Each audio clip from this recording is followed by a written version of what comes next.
Bismillahirrahmanirrahim. Assalamualaikum warahmatullahi wabarakatuh.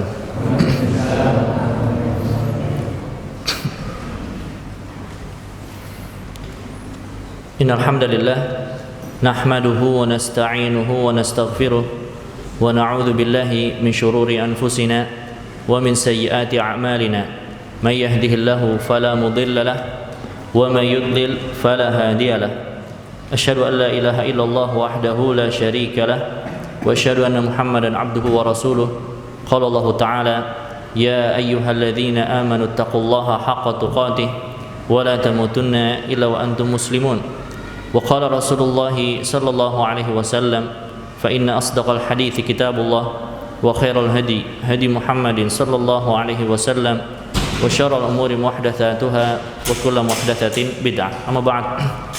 Alhamdulillah, segala puji bagi Allah yang mengumpulkan kita di rumah Allah Subhanahu wa taala dan memberi taufik kepada kita untuk bisa salat berjamaah dan juga berkumpul dalam rangka majelis ilmu yang menuntut ilmu. Yang insyaallah kita akan mengkaji tafsir.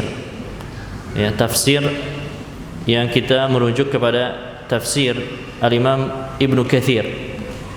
Tafsir yang sudah masyhur dan menyebar di negeri ini. Alhamdulillah, bahkan bukan hanya di negeri ini, akan tetapi di banyak negeri kaum muslimin. Al-Imam Ibnu Katsir. Sedikit kita mengenal tentang Al-Imam Ibnu Katsir. Al-Imam Ibnu Katsir, nama beliau adalah Abul Fida Ismail Ibnu Umar Ibnu Katsir Al-Busrawi Ad-Dimashqi. Ismail, nama beliau Ismail. Nisbat Ibnu Katsir nisbat kepada kakeknya. Ibnu Katsir itu nisbat kepada kakeknya. Beliau lahir di kota Busra. Busra itu masih daerah Suriah, di daerah Busra, makanya nisbatnya Busrawi. Dan kemudian beliau pindah kota ke Damaskus di masa kecilnya. Beliau lahir pada tahun 701 Hijriyah dan sejak kecil beliau sudah menuntut ilmu. Bahkan sebagian biografi yang disebutkan beliau sudah menuntut ilmu dari Ad-Dimyati, qala syekhuna Ad-Dimyati, yang dikira-kira ketika itu umur Imam Ibnu Katsir itu sekitar 5 tahun. Baru 5 tahun sudah duduk di majlis ilmu. Dan keluarga beliau keluarga yang terkenal juga, terkenal dengan ilmu. Kakek beliau juga seorang khatib di salah satu masjid di kota Damaskus, dan juga kakak beliau juga ahli dalam bidang ilmu. Akan tetapi yang lebih terkenal dan lebih menonjol Al-Imam Ibnu Katsir, Al-Imam Ismail bin Muhammad bin Umar Ibnu Katsir, yang beliau berguru kepada banyak guru. Di antara tentu saja beliau, sebagaimana kebiasaan para ulama salaf, itu memulai dengan ilmu Quran. Ini kebiasaan para salaf terdahulu, memulai menuntut ilmu itu dengan ilmu Al-Quran. Anak itu diajarkan dahulu hafalan Quran daripada ilmu-ilmu yang lainnya. Adapun di zaman sahabat, mereka menghafal Quran wahum kibar, usia mereka sudah tua. Kan baru masuk Islamnya juga baru. Nabi SAW baru diutus, maka belajarnya mereka pun agak terlambat. Tapi berbeda dengan generasi yang setelahnya, seperti sigor sahabat atau di zaman tabi'in. Kebiasaan mereka adalah mendidik anaknya itu dengan menuntut ilmu Quran. Hafalkan Quran terlebih dahulu. Makanya di era salaf, hafal Quran itu di masa anak-anak. Bahkan hampir semua, dikatakan semua hafal Quran itu di masa anak-anak. Kalau ada hafal Quran umur sudah belasan tahun di atas ini, itu aib. Dan di sebagian negara seperti Mauritania itu masih seperti itu. Anak umur 10 tahun nggak hafal Quran itu aib keluarga. Ya. Aib keluarga umur 10 tahun nggak hafal Quran. Ya, kebiasaannya sudah hafal di bawah itu. Itu kebiasaan para salafus saleh terdahulu. Begitu pula Imam Ibnu Katsir. Ya, beliau menuntut ilmu dari Muhammad bin Husain Al-Jailani Al-Hambali. Itu guru Quran pertama beliau dan hafal Quran. Hafal Quran ketika usia 7 tahun. Ya, usia 7 tahun. Dan kemudian belajar lagi ya kepada ulama qiraat maupun ulama-ulama lainnya. Ya, di antara guru beliau Al-Hafidz Al-Mizzi. Al-Hafidz Al-Mizzi seorang ulama ahli hadis, ulama yang memimpin madrasah Asyrafiyah setelah Imam Nawawi. Ya, itu di antara gurunya Al-Hafidz Al-Mizzi. Dan di antara gurunya Syekhul Islam Ibnu Taimiyah. Ya. Al-Imam Ibnu Katsir itu murid langsung Syekhul Islam Ibnu Taimiyah, Taqiyuddin Ahmad bin Abdul Halim Ibnu Abdissalam Al-Hambali. Syekhul Islam ma'ruf namanya. Ya. Dan Imam Ibnu Katsir ini muridnya. Ya, ini muridnya langsung dan banyak guru-guru beliau yang lainnya. Al-Imam Ibnu Katsir ya, beliau menonjol di berbagai macam cabang ilmu. Menonjol di bidang ilmu tafsir. Tafsirnya dipuji oleh Syekhul Islam Ibnu Taimiyah. Tafsir beliau dipuji oleh Syekhul Islam Ibnu Taimiyah dan menonjol dalam bidang ilmu hadis. Bahkan beliau meninggal itu ketika sedang menulis kitabnya Jami'ul Masanid. Jami'ul Masanid beliau kumpulkan ya musnad-musnad dalam bidang ilmu hadis. Bahkan sampai buta, sampai meninggal kitabnya belum selesai. Ya, kitabnya itu belum selesai. Masih di Musnad Abu Hurairah. Ya, dan beliau juga ahli dalam bidang tarikh, Al-Bidayah wan Nihayah.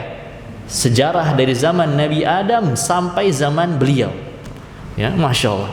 Sejarah dari zaman Nabi Adam, Nabi, lalu Nabi Muhammad SAW, istrinya, para sahabat, tabi'in, tabi'ut tabi'in, sampai para ulama, peristiwa-peristiwa di zaman beliau. Ya, dalam kitabnya Al-Bidayah wan Nihayah. Dan ahli dalam bidang-bidang ilmu lainnya. Ya, sebagaimana beliau dipuji oleh Al-Imam Az-Zahabi, Ibnu Katsir faqihun mutqin, muhaddithun muhaqqiq, mufassirun naqadun, lahu tasanif mufidah. Ya, Imam Ibnu Katsir faqih yang mutqin. Beliau faqih dalam fikih Syafi'i. Beliau faqih dalam fikih Syafi'i dan ini kebiasaan para ulama terdahulu, tafaqquh fid din di atas salah satu mazhab terlebih dahulu. Di atas satu mazhab terlebih dahulu, begitu ahli di satu mazhab lalu mempelajari mazhab lainnya. Itu kebiasaan para ulama terdahulu. Beliau faqih dalam fikih Syafi'i. Sebagaimana beliau juga menulis dalam muqaddimah kitabnya Tabaqatus Syafi'in, di awalnya beliau bawakan mufradat al-Imam Syafi'i, yakni fikih yang Imam Syafi'i bersendirian daripada imam lainnya. Ya, ini bagaimana bisa menyebutkan seperti ini kalau tidak faqih? Bisa menyebutkan yang Imam Syafi'i bersendirian daripada para fuqaha lainnya. Wa muhaddits muhaqqiq, beliau juga ahli hadis. Mufassir naqad, ahli tafsir yang teliti, dan beliau memiliki karya-karya yang banyak. Ya, di antara karyanya sebagaimana yang insyaallah kita pelajari, Tafsir Al-Qur'anil Azim.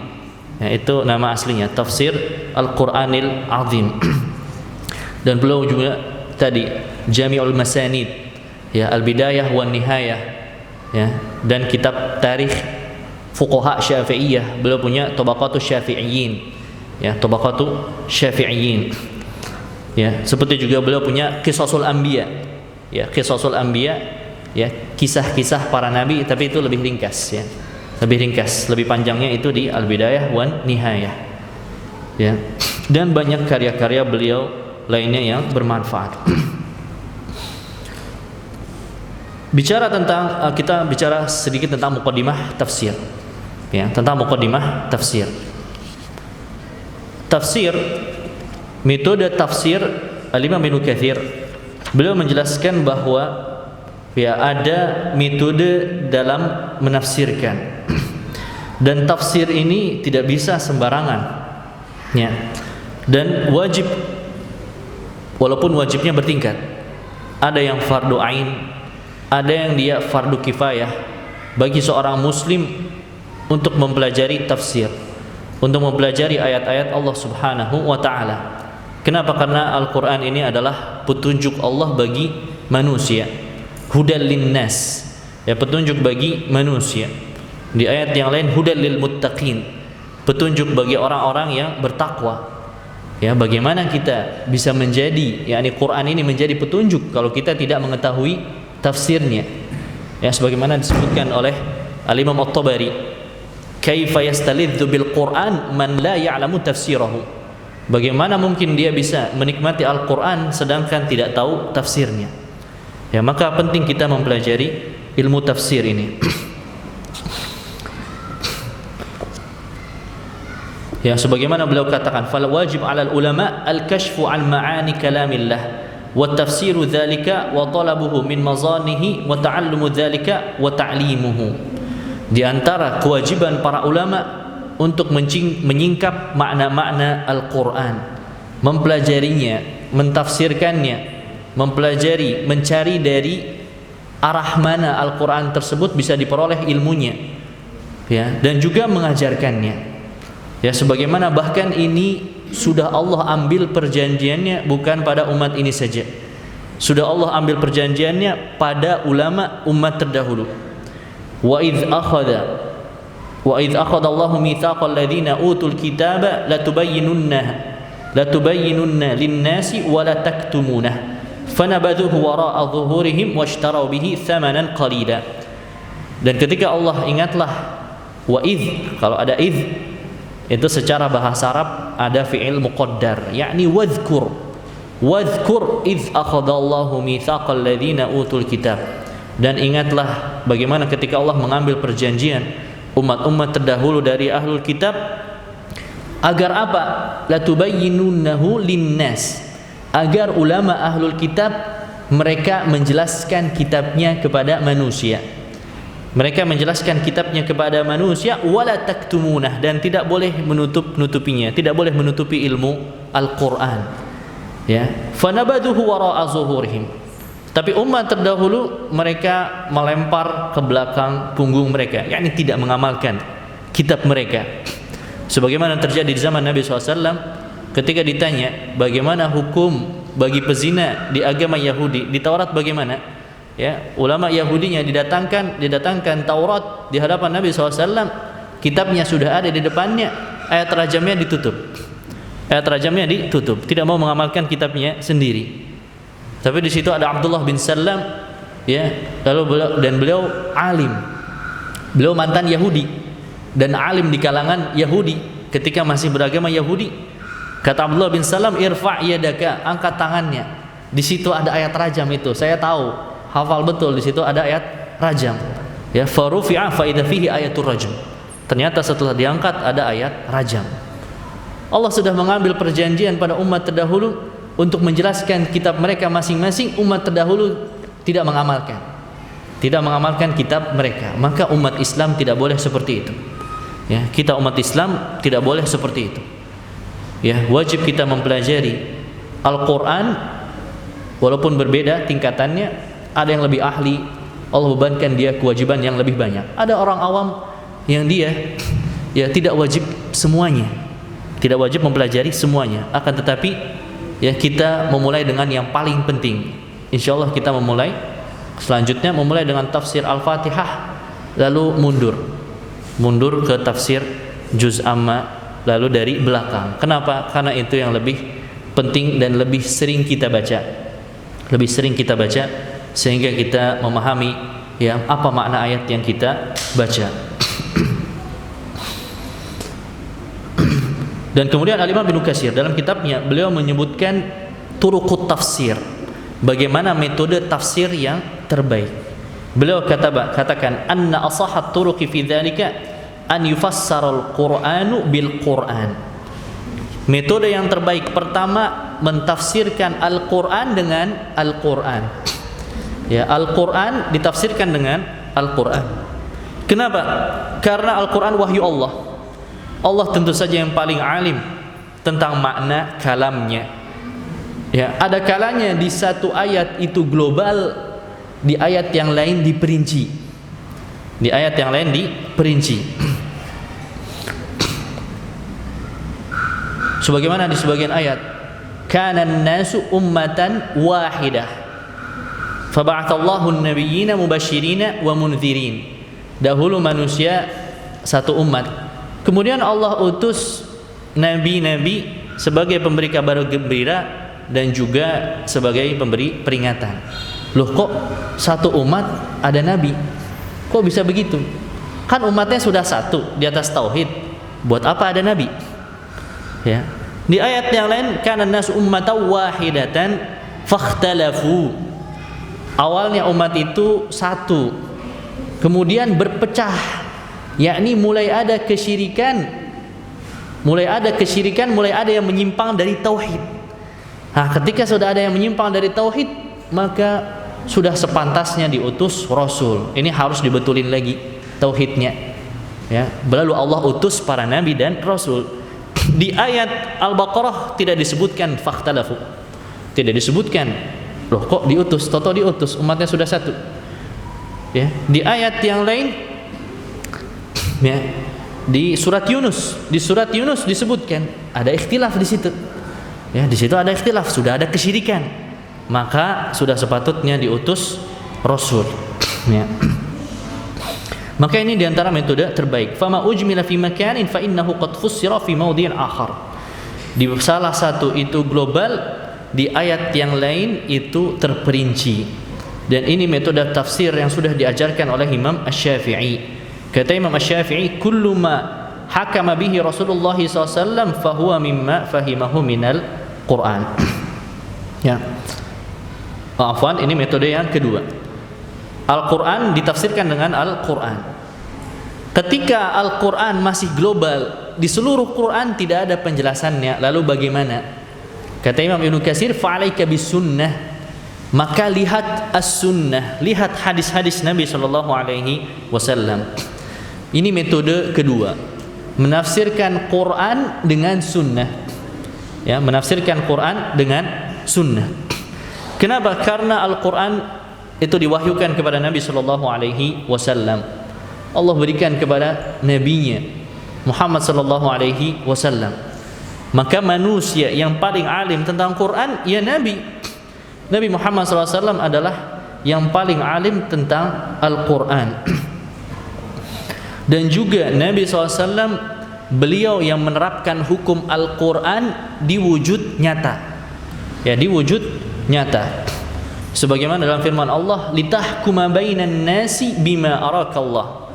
Ya, Allah wahyukan Quran agar engkau berhukum antara manusia, ya, sebagaimana yang Allah perlihatkan, Allah tunjukkan kepadamu. Ya, maka ini metode penafsiran yang kedua, menafsirkan Al-Quran dengan sunnah. Sebagaimana juga dijelaskan oleh Imam Asy-Syafi'i, kullu ma hakama bihi Rasulullah SAW fahuwa mimma fahimahu minal Quran. Ya, setiap yang Nabi SAW hukumi, maka itu apa yang Nabi SAW pahami dari Al-Quran. Ya, Nabi SAW yang penerapan paling baik dengan dari Al-Quran. Oleh karena itu, jika kita tidak dapat di Quran, lihat sunnah. Dan metode Al-Imam Ibnu Katsir menafsirkan Quran dengan sunnah ini banyak sekali. Itu kita nanti bisa saksikan. Ketika ada ayat, ya, bahkan Imam Ibnu Katsir menyampaikan hadis masih dengan sanadnya. Ya, beda kalau tafsirnya sudah mutaakhirin seperti tafsir Fathul Qadir. Itu menyebutkan riwayat tapi tidak disebut sanadnya.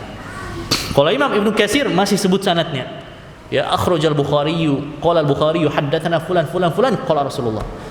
Kebanyakan Al-Imam Ibnu Katsir mengambilnya dari Musnad Imam Ahmad. Kebanyakan tafsirnya yang pertama itu mengambil dari Musnad Imam Ahmad. Qala Imam Ahmad haddatsana fulan. Kenapa? Karena Musnad Imam Ahmad kitab paling besar. Pertama, dia paling besar. Kedua, sanadnya ali. Dia lebih ali daripada Sahih Bukhari dan Sahih Muslim. Kalau tidak ada di Musnad Imam Ahmad, maka beralih kepada Sahihain. Ya, riwayat Bukhari dan Imam Muslim dalam sahih mereka berdua. Kalau tidak ada, maka dari kitab-kitab hadis yang masyhur. Ya, dari Sunan Abu Daud, Sunan At-Tirmidzi, Sunan Ibnu Majah, Sunan An-Nasa'i, atau kitab sunan yang lainnya. Ya, bahkan sampai mundur lagi dari kitab tafsir terdahulu bersanad. Yakni terutama sering sekali Imam Ibnu Katsir mengutip dari tafsir At-Tabari. Ya, qala At-Tabari fi tafsirihi haddatsana fulan fulan sampai sanadnya Imam At-Tabari. Juga banyak mengambil dari tafsir Ibnu Abi Hatim. Intinya beliau mengambil sunnah dari kitab-kitab terdahulu, bahkan sampai menyebutkan sanadnya. Kalau tidak ada di sunnah, maka bagaimana? Kata Imam Ibnu Katsir, "Idza lam najid at-tafsir fil Qur'an wala fi sunnah, raja'na fi dzalika ila aqwalis sahabah." Kalau metode yang pertama tafsir Quran dengan Quran, yang kedua tafsir Quran dengan sunnah. Jika tidak ada dengan sunnah, tafsir Al-Quran dengan perkataan sahabat, perkataan para sahabat radhiyallahu anhum ajma'in. Kenapa? Karena manusia yang paling alim tentang Quran adalah Nabi SAW. Setelah Nabi SAW tentu saja muridnya langsung, ya, muridnya Nabi SAW langsung, yakni para sahabat, ya, para sahabat radhiyallahu anhum ajma'in. Fa innahum adra bidzalika, mereka yang paling alim tentang Quran, yakni setelah Nabi sallallahu alaihi wasallam. Lima syahadu minal qara'in wal ahwal allati ikhtassu biha. Kenapa? Karena sahabat itu ngelihat langsung Quran turun. Quran sudah di hadapan kita, tapi kita tidak tahu ini ayat buat apa, ini ayat buat apa. Para sahabat turunnya ayat melihat langsung. Terjadi peristiwa, wah turun ayat ini, melihat langsung. Fulan melakukan begini, turun ayat seperti ini. Fulan bertanya tentang ini, turun ayat ini. Para sahabat menyaksikan langsung turunnya Al-Quran. Maka mereka adalah manusia yang paling alim tentang Al-Quran. Dan beberapa sahabat itu memiliki spesifikasi dalam bidang ilmu tafsir, seperti Abdullah bin Mas'ud. Ya, Abdullah bin Mas'ud. Bahkan dalam riwayat disebutkan, qara'tu 70 suratan ala Rasulillah SAW. Membaca 70 surat, belajar 70 surat langsung dari Nabi sallallahu alaihi wasallam. Abdullah bin Mas'ud. Di antaranya juga Ali bin Abi Thalib. Ya, Ali bin Abi Thalib juga ahli dalam Al-Qur'an. Di antaranya juga Utsman bin Affan. Utsman bin Affan di antara sahabat yang menghatamkan Quran setiap malam, ya. Beliau khatam Quran setiap malam dalam qiyamul lailnya. Itu Utsman. Ya, khatam Quran setiap malam, bukan Ramadan doang, bukan satu bulan Ramadan, atau bukan tiap malam bulan Ramadan, bukan, setiap malam seumur hidupnya Utsman bin Affan radhiyallahu anhu. Ya.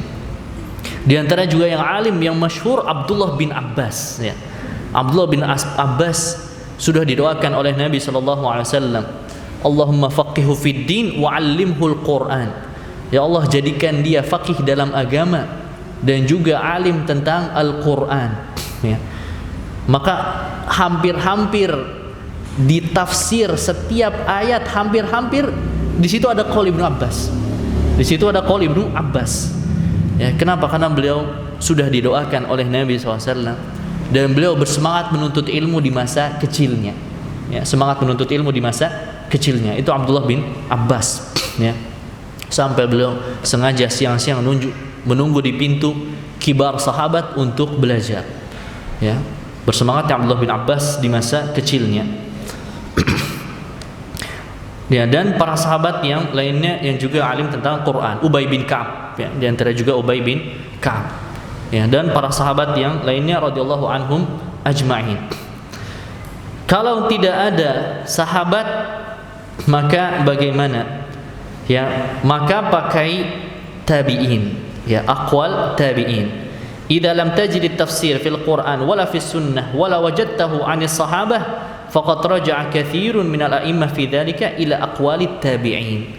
Kalau tidak ada tafsir Quran dengan Quran, tafsir Quran dengan sunnah, tafsir Quran dengan qaul sahabat, tidak ada riwayat qaul sahabat di situ, maka rujuk kepada tafsir tabi'in, ya. Tafsir tabi'in, yakni tabi'in yang murid langsung sahabat, ya, murid langsung sahabat. Seperti siapa? Seperti Mujahid. Mujahid, ya, itu murid langsung Abdullah bin Abbas. Aradtul Quran ala Ibn Abbas 3 marratin. Beliau, ya, memaparkan Quran kepada Abdullah bin Abbas 3 kali khatam. Setiap ayat bertanya, ini tafsirnya apa? Ya, yang ini maksudnya apa? Ini maksudnya apa? 3 kali khatam. 3 kali khatam. Makanya sebagian ulama katakan seperti Sufyan Ats-Tsauri, ya, idza wajadta tafsir Mujahid fahasbuka. Kalau sudah ada tafsir Mujahid sudah cukup. Kenapa? Muridnya Ibnu Abbas langsung. Ya, beliau muridnya Ibnu Abbas. Dan juga diantaranya tafsir Ikrimah. Ikrimah itu juga bekas budaknya Ibnu Abbas. Itu budaknya Ibnu Abbas. Bahkan kadang Ibnu Abbas sengaja diikat dia di majlis, suruh dengerin, paksa, biar dengar. Kenapa? Nanti dia meninggal, biar nih pintar. Ya. Itu Ikrimah. Ya. Di antara juga Atha bin Abi Rabah. Atha bin Abi Rabah dia juga budak, tapi budak orang lain, bukan budak Ibnu Abbas. Atha bin Abi Rabah dia budak, semasa jadi budaknya minta izin kepada tuannya, tolong ada waktu jeda mau belajar. Ya. Dan diizinkan oleh tuannya. Waktu jeda beliau bukan buat istirahat, pergi keluar untuk menuntut ilmu. Di antara juga pergi kepada Abdullah bin Abbas. Ya. Ya. Di antaranya juga ya Al Hasan Al Basri. Ya, Al Hasan Al Basri. Ya, dari kota Basrah. Beliau mendapati sahabat yang di kota Basrah, di antaranya Anas bin Malik. Ya, dan sahabat-sahabat yang lainnya, sahabat yang ada di Irak. Seperti Aisyah juga pernah ke Irak. Ya, Al Hasan Al Basri belajar kepada mereka. Di antara juga Sa'id bin Musayyab, menantunya Abu Hurairah radhiyallahu anhu. Dan beliau tinggal di kota Madinah, termasuk fuqaha sab'ah yang belajar kepada kibar sahabat. Di antara juga Abul Aliyah Ar-Rabi' bin Anas, ya Qatadah dan lain-lainnya para ulama tabi'in. Ya, para ulama tabi'in. Karena mereka adalah murid para sahabat.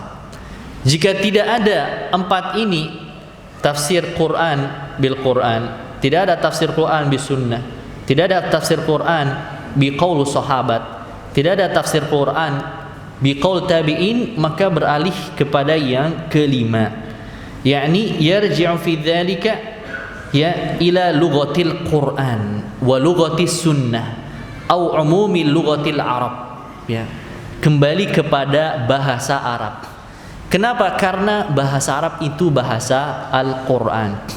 Bahasa Arab itu adalah bahasa sunnah Nabi Sallallahu Alaihi Wasallam. Maka yang paling dekat adalah sesuai bahasa aslinya. Makna lafaz tersebut, makna ayat tersebut sesuai lafaz aslinya. Ya, sesuai lafaz aslinya. Maka dikembalikan kepada bahasa Arab. Ya. Oleh karena itu, dan ini sering sekali baik dilakukan oleh Imam Ibnu Katsir maupun Imam At-Tabari, ketika tidak ada riwayat sama sekali, maka mereka jelaskan secara global, secara bahasa. Ya, jelaskan secara global, secara bahasa. Ya. Ini tafsir Quran dengan bahasa, dan itu metode tafsir terbaik. Ya, 5 metode tafsir Quran. Mentafsirkan Quran dengan Quran. Yang kedua, mentafsirkan Al-Quran dengan sunnah. Yang ketiga, mentafsirkan Quran dengan qaul sahabat. Yang keempat, mentafsirkan Quran dengan qaul tabi'in. Yang kelima, mentafsirkan Al-Quran dengan bahasa Arab, bahasa aslinya. Lalu bagaimana mentafsirkan Quran dengan riwayat Israiliyat? Riwayat Israiliyat. Tahu riwayat Israiliyat? Apa itu riwayat Israiliyat? Hah? Dari Yahudi, dari Nasrani. Tapi dilihat, ada kisah umat terdahulu tapi yang disabdakan oleh Nabi. Paham? Kana fi minal umami qablakum, kana minal umami qablakum. Ada beberapa hadis seperti itu.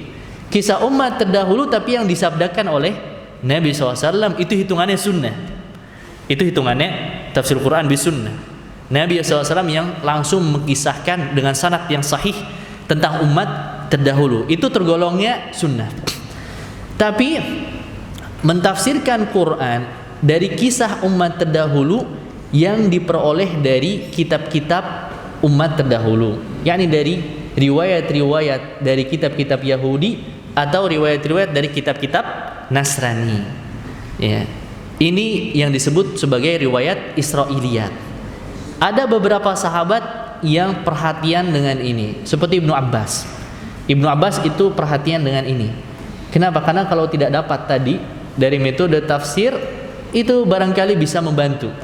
Riwayat Israiliyat ini bisa membantu. Ya. Itu diantara yang ahli sahabat itu Ibnu Abbas. Yang ahli dari kalangan tabi'in diantaranya Ka'ab al-Ahbar. Ka'ab al-Ahbar itu dia Yahudi yang ketemu dengan Nabi. Dia Yahudi ketemu dengan Nabi. Dia dapat masa Nabi, dapat dakwah Nabi, enggak masuk Islam. Di masa sahabat, didakwahkan sahabat, enggak masuk Islam. Didakwahkan oleh tabi'in, diejek. Nabi kalian saja dakwah saya enggak mempan. Malah level kalian dakwah. Tapi qadarullah beliau masuk Islam. Ya. Ka'ab al-Ahbar ini umurnya panjang dan masuk Islam. Sehingga ada dari jalur beliau riwayat-riwayat dari Yahudi. Ya, riwayat-riwayat dari Yahudi. Ya. Lalu bagaimana sikap kita terhadap riwayat Israiliyat ini? Riwayat Israiliyat ini tidak satu macam, ada beberapa macam. Yang pertama, ma'alimna sihhatahu. Yang kita ketahui riwayat Israiliyat itu benar. Dari mana kita tahu benar? Dia sesuai dengan isi Quran, sesuai dengan isi hadis Nabi sallallahu alaihi wasallam. Riwayat Israiliyat yang sesuai dengan Quran, sesuai dengan hadis Nabi SAW, maka itu ya kita benarkan. Kita benarkan riwayat Israiliyat yang seperti itu.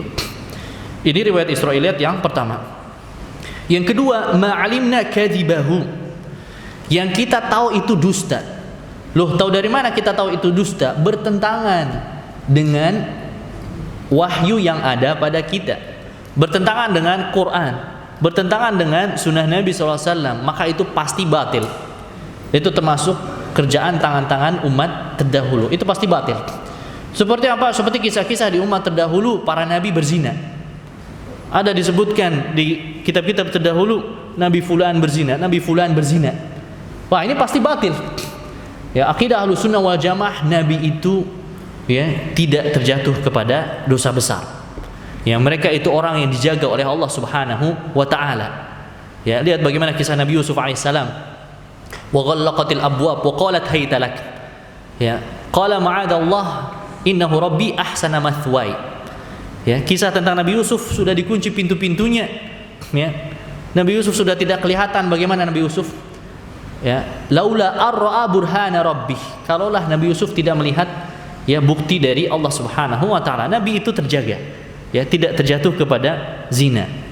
Ya, begitu pula nabi-nabi yang lainnya itu terjaga dari dosa-dosa besar. Maka kalau ada kisah nabi melakukan dosa besar ini dan itu pasti bohong. Itu termasuk kebohongan umat terdahulu. Yang ketiga, ma huwa maskutun anhu la min hadzal qabil wa la min hadzal qabil. Yang dia didiamkan, tidak dikuatkan di syariat kita, tidak ada penguatnya dari Quran, tidak ada penguatnya dari sunnah, dan tidak didustakan oleh syariat kita, tidak bertentangan dengan Quran, tidak bertentangan dengan sunnah. Ini netral. Ya, ini namanya netral, maskutun anhu, didiamkan dalam syariat kita, tidak dibenarkan, tidak didustakan. Ada kisahnya Israiliyat. Maka bagaimana yang seperti ini? Fala nu'minu bihi wa la nukadzibuhu wa tajuzu hikayatuhu. Kita tidak benarkan, tidak pula dustakan, tapi boleh menceritakan. Yang ini adalah sesuai dengan hadis Nabi SAW, hadithu an bani Israel wala haraj. Silahkan sampaikan kisah tentang Bani Israel, itu tidak mengapa.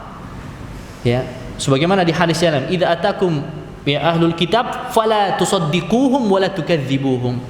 Kalau datang kabar dari ahlul kitab, jangan benarkan tapi juga jangan dustakan. Jangan benarkan, jangan dustakan. Loh, kenapa seperti itu? Jangan sampai kalian membenarkan bagian bohongnya. Jangan-jangan itu bagian bohongnya malah kalian benarkan. Jangan pula kalian dustakan. Kenapa? Jangan-jangan itu adalah bagian yang benar, malah kalian dustakan. Maka itu sikap yang benar tentang riwayat Israiliyat. Oleh karena itu di tafsir Ibnu Katsir ini masih ada, ya, ini masih ada riwayat-riwayat Israiliyat. Nanti kita sebutkan, ya, ada sebagiannya itu masih ada riwayat Israiliyat. Kenapa? Karena riwayat Israiliyat itu memang ada perincian, ya. Dia ada perincian. Ada kalanya bagian-bagian yang tidak ada faedahnya atau kurang faedahnya. Seperti apa? Nama-nama Ashabul Kahfi, jenis anjingnya apa, burungnya kisah Nabi Ibrahim itu burung apa. Ya, itu ada kisah-kisah tambahan dari Israiliyat. Ini ma la ta'ila wala faidata tahtahu. Ini bagian yang kurang faedah. Tidaklah menambah keimanan kita, bodoh pun tidak mengapa. Itu ada kadang Israiliyat menyebutkan seperti itu. Ya, itu apa? Min mulahil ilm atau min zinatil ilm. Itu ilmu tambahan saja, ilmu penghias saja. Kalaupun tidak tahu tentang itu mah tidak mengapa. Ya. Dan di sini Al-Imam Ibnu Katsir di muqaddimahnya beliau mewanti-wanti bahaya mentafsirkan Quran dengan semata-mata pendapat. Ya, tidak boleh, haram mentafsirkan Al-Quran dengan semata-mata ro'yu, dengan semata-mata pendapat. Tidak ada penguatnya dari Quran, tidak ada penguatnya dari sunnah Nabi, tidak ada penguatnya dari qaul sahabat, tidak ada penguatnya dari qaul tabi'in, tidak pula itu termasuk bahasa Arab. Hanya dengan semata pendapat, kayaknya begini tafsirnya. Ya, ini tidak boleh. Ya. Ini tidak boleh, dan ini termasuk tafsir yang haram. Mentafsirkan Al-Quran dengan ro'yu semata, pendapat semata. Dan ini sebagaimana dicontohkan oleh Abu Bakar As-Siddiq. Abu Bakar As-Siddiq pernah ditanya, wa fakihatau wa abba, dan buah-buahan dan abba. Fakihah ma'ruf, fakihah buah-buahan. Buah-buahan itu ma yatafakkahu bihil insan, makanan yang itu jadi pelezat, penikmat bagi orang yang memakannya. Itu makna fakihah.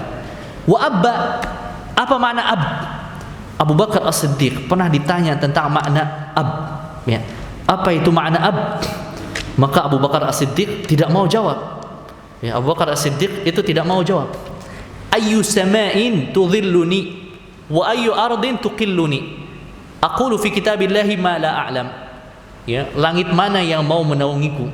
Bumi mana yang mau menampungku kalau aku berkata tentang Quran yang aku tidak punya ilmunya?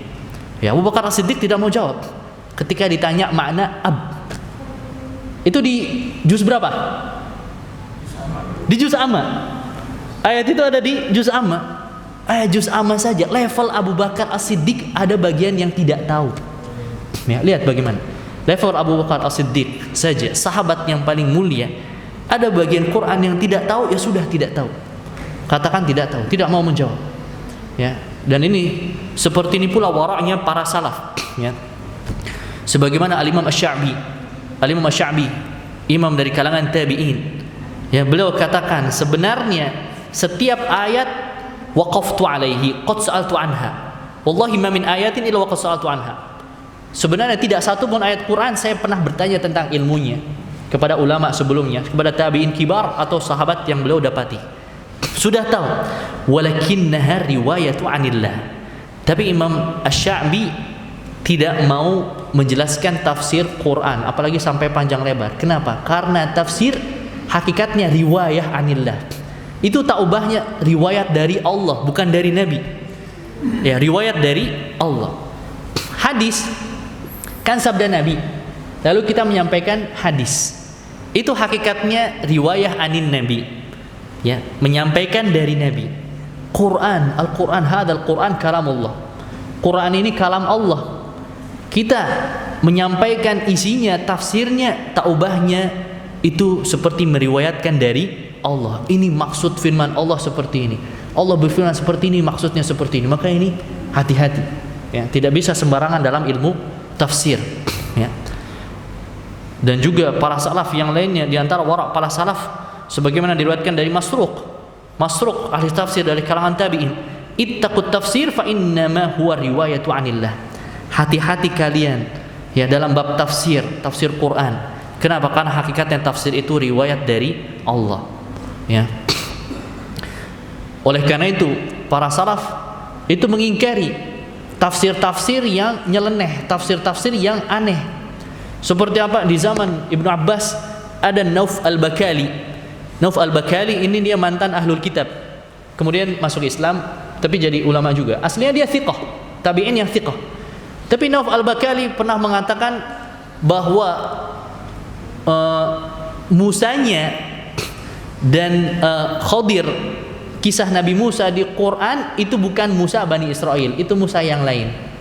Itu Musa yang lain. Ya, mendengar kabar itu Abdullah bin Abbas marah. Ya, kadzaba aduwallah. Ya, ini orang musuh Allah. Ya, ngaco parah. Khadir dengan Nabi Musa, Musanya bukan Musa Bani Israel. Sampai kepada Ibnu Abbas marah.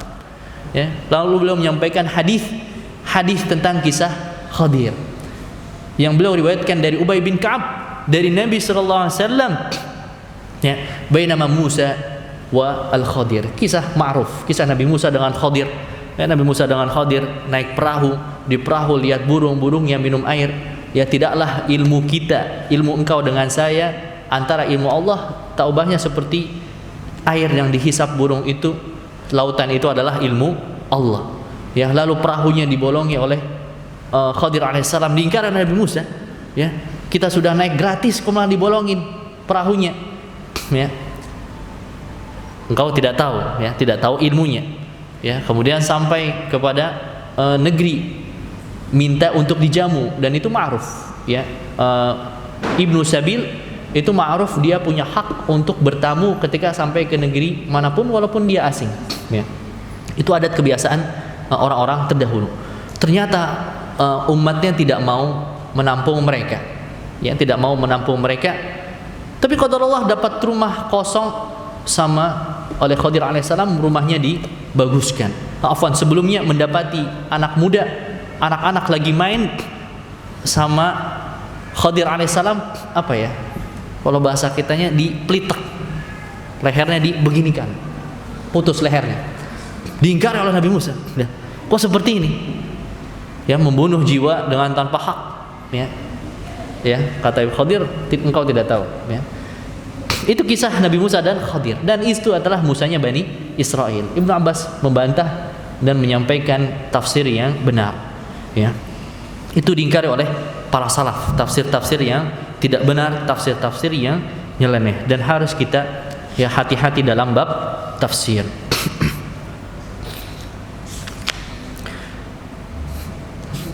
Kemudian masih ada waktu ya. Isya itu jam berapa? Hah? 19.15. Ya, sebenarnya masih ada tentang isti'adzah, tapi qadarullah ini sepertinya tidak sempat ya, karena ada perincian. Ya, dan itu ya di antara kisah-kisah para salaf ya, larangan ya mentafsirkan tanpa ilmu.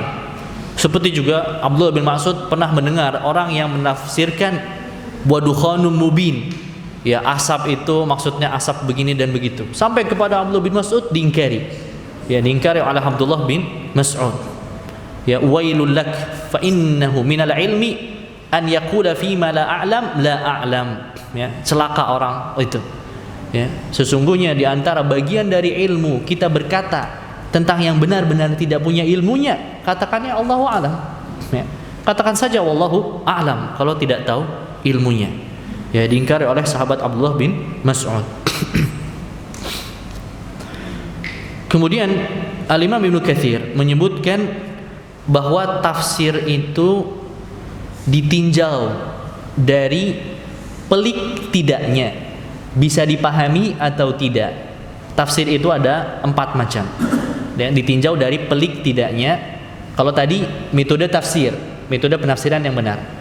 Lalu ada pembagian tafsir ditinjau dari pelik tidaknya atau bisa diketahui atau tidak. Itu ada 4 macam. Wajhun ta'rifuhul Arab min kalimihha. Tafsir yang diketahui oleh orang-orang Arab, yakni tafsir secara bahasa. Orang Arab mendengar itu sudah paham. Ya. Kenapa? Karena tafsirnya itu secara bahasa, diketahui oleh orang-orang Arab. Wa tafsirun tufassiruhul ulama. Ya, wa tafsirun tufassiruhul ulama. Tafsir yang hanya diketahui oleh para ulama. Para ulama yang belajar saja yang bisa tahu. Ya, keilmuan mereka tentang Quran, tentang sunnah, tentang aqwal sahabat tabi'in.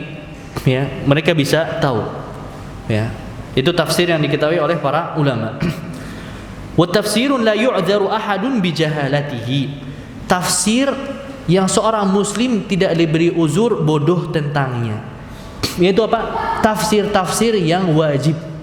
Tafsir-tafsir yang wajib, ayat-ayat tentang tauhid, ayat-ayat tentang akidah, ya, tentang Allah Subhanahu wa taala, tentang keimanan, iman kepada malaikat, ya, iman kepada kitab-kitab, iman kepada rasul-rasul, iman kepada hari akhir, iman kepada takdir, yang wajib kita imani dalam bab akidah dan wajib kita ketahui dalam bab amal. Seperti apa? Kewajiban seputar salat, kewajiban seputar zakat, kewajiban seputar puasa, kewajiban seputar haji.